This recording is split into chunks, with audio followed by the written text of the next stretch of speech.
Ici Radio Web cramé dans Mensonge. Voici un bel exemple d'égalité, fourni par l'État lui-même, en comparant ses services. Les urgentistes à 60 heures par semaine et les cheminots à 32 heures, presque la moitié. Sans même faire la liste des avantages des seconds par rapport aux premiers, qu'un État nous casse les pieds avec son égalité devrait juste nous faire marrer, à moins d'être profondément révoltés. C'est surtout parce que les urgentistes, en faisant grève, sont réquisitionnés et obligés de bosser. Alors chiche, l'État fait la même chose pour les cheminots. C'est encore bien un service public, non? Bourrage de crâne et polémique sur les autoroutes, dont on a bien compris que les critiques servaient d'abord les anti-privatisations. Si l'on regarde pour cette année, la Poste a augmenté le prix de ses timbres de 7%, la plus grosse augmentation de son histoire. La SNCF de 2,6%, alors que l'inflation moyenne pour 2014 n'a été que de 0,5%. La taxe de séjour augmente-t-elle entre 0,2 et 4 euros par jour?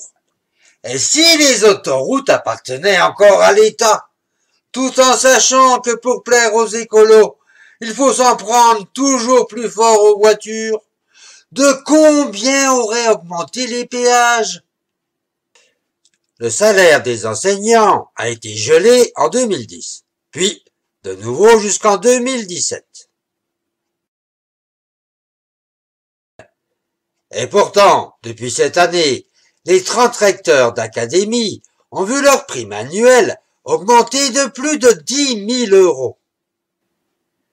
Je suppose que cela fait aussi partie de l'égalité, augmenter les cadres et bloquer les salaires des ouvriers.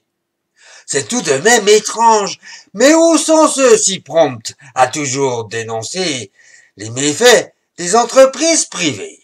Et que penser de tous ces partis qui dénoncent l'austérité, alors qu'en France, elle n'a jamais existé?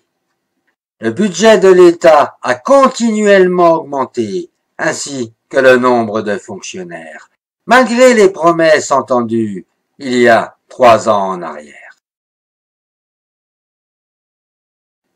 Ah oui, ils arrivent bien à créer une pénurie dans certains secteurs, mais d'en rajouter dans des services déjà en sureffectif, les gratte-papier.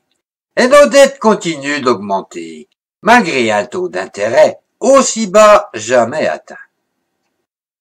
Ce qui veut dire que tous les impôts que l'on a vu fleurir depuis 3 ans n'ont servi strictement à rien, sinon à favoriser les catégories ayant voté pour eux et leurs copains.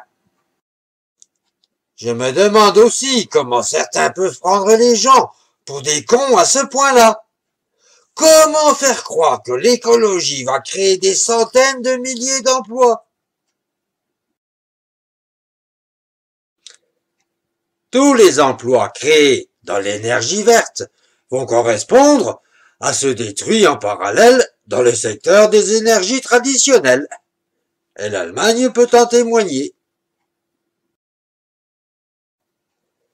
Et si réellement il fallait plus de monde, c'est bien le prix de cette énergie qui s'envolerait, ce qui est déjà bien en train de se passer.